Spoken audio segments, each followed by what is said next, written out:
La historia de Junko Furuta es una de las más aterradoras que Japón jamás ha atestiguado. Una joven de tan solo 17 años, la cual vivía una vida bastante normal, quizás como tú, hasta que un día se cruzó con un grupo de personas, las cuales jamás debería haber conocido. Este es el caso que conmocionó a un país, y que de hecho hasta la actualidad sigue resonando en la memoria colectiva, por la brutalidad con la que fue tratado el cuerpo, tanto en vida como en muerte, y cómo se fue profanando su alma. Junko fue secuestrada el 25 de noviembre, mes donde nacen los pitudos. Un grupo de 4 jóvenes, liderados por Hiroshi Miyano, la interceptó mientras volvía de su trabajo en una tienda. La llevaron a una casa que increíblemente pertenecía a los padres de Hiroshi, y estos también permitieron que Junko fuera retenida allí durante 40 días, sin intervenir, ignorando los gritos, los signos evidentes de tortura y hasta un manojo de pendejos entrando y saliendo a esa casa. Acto 2. El calvario de Junko. Lo que Junko Furuta soportó durante esos 40 días fue inhumano. Los detalles de su tortura son complicados de asimilar. De hecho, los voy a describir de una manera bastante técnica, para entender la magnitud del dolor y del daño físico que causaron en Junko. Desde el primer día fue golpeada repetidas veces, tanto en la cara como en el cuerpo. Supuestamente cierta información decía que Junko Furuta había rechazado al yakuza de Hiroshi Miyano. Sufrió múltiples fracturas costales, las cuales le dificultaban respirar, ya que con los huesos rotos los pulmones se inflan, y cada parte de este hueso roto se enterraba en el órgano. Con el tiempo, le causó una insuficiencia respiratoria parcial, debido a todo este daño que se estaba haciendo constantemente. Los secuestradores cometieron violaciones repetidas veces, al menos 2 veces al día. De hecho, se decía que Junko era más que alimentada, lo que le provocó desgarros muy severos. Estos desgarros, en conjunto con la falta de higiene, sí, se infectaron con una velocidad muy rápida. Junko estaba continuamente expuesta a fluidos contaminados, no solamente de ella, sino los fluidos de otras personas. El daño a sus órganos reproductivos de Junko fue tal que de hecho dejó de menstruar, un signo evidente tanto del trauma físico y hormonal al cual la habían sometido. Los malillos, en total principalmente que pertenecían a uno de los grados más bajos de la yakuza, eran 4, el que ya te dije, Hiroshi Miyano, Nobuharu Minato, Yasushi Watanabe y Ho Ogura. El mayor de estos tenía 17 años también, y el menor tenía 16.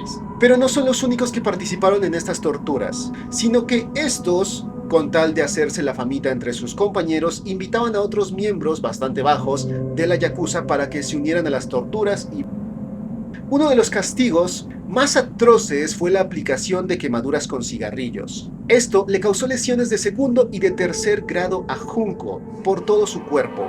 Imagínate si de por sí la gotita de aceite que te brinca ya te duele. Estas heridas con el tiempo, al no ser tratadas, se necrosaron. Y a veces, este cuarteto de mierdecillas le arrojaban líquidos corrosivos sobre las heridas, agravando todavía más el dolor, agravando todavía más la lesión. Es decir, los secuestradores también la obligaban a tomar su propia orina, y la poca alimentación que le daban eran alimentos en descomposición, lo que desencadenó en Junko vómitos asquerosos y severos. Como resultado, dañó su esófago y causó una inflamación gástrica severa. Y ahora imagínate que por ahí tenía que pasar comida en descomposición. Así que Junko acabó perdiendo peso muy rápidamente, cayendo en el estado de desnutrición avanzada. Para el día 30, su cuerpo estaba en estado crítico. Junko ya no podía caminar ni moverse por sí misma, debido a la cantidad de fracturas en sus piernas y el daño muscular causado por los golpes. Vaya que estaba totalmente inmovilizada. Los torturadores se aseguraban de que no recibiera ningún tipo de descanso ni de atención médica, ni una bendita. Acto 3. La negligencia de los padres y el desenlace trágico.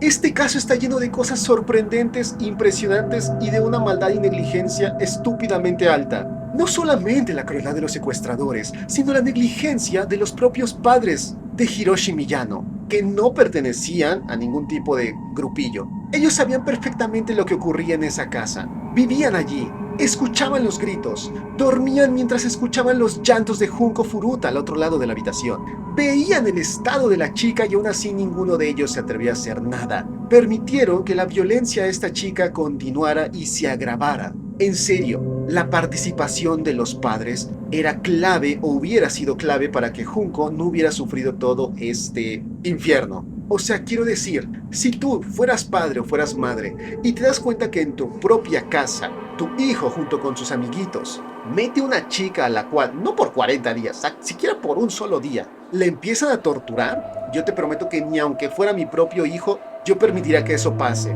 Porque ahora sabemos qué clase de padres tenía Hiroshi. Gente que definitivamente ya no debería reproducirse más, pero lo siguen haciendo.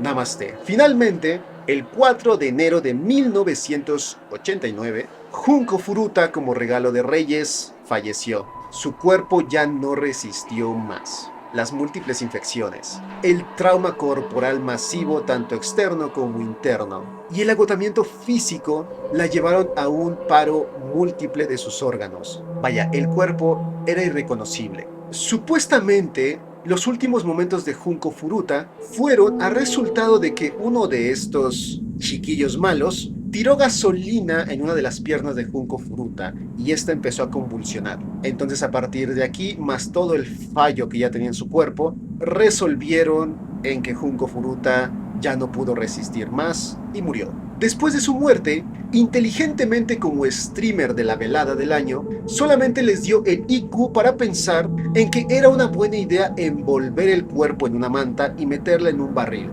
Después lo llenaron de cemento. O sea, sí, la trataron como si no fuera nada, como si se estuvieran deshaciendo de basura. Supuestamente, y esto lo podemos ver en un manga que se hizo sobre este caso, a Junko Furuta le habían ofrecido su libertad si ganaba un juego contra uno de sus agresores. Como esto no resultó, entonces la ejecutaron. Después de vertir la gasolina, se asustaron y bueno, fue por lo que pensaron en lo de la manta.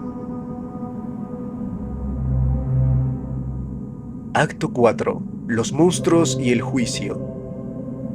Lo que estos jóvenes le hicieron a Junko Furuta no tiene palabras para describirse. Es una monstruosidad. Eran verdaderos brutos, incapaces de sentir compasión, remordimiento, empatía.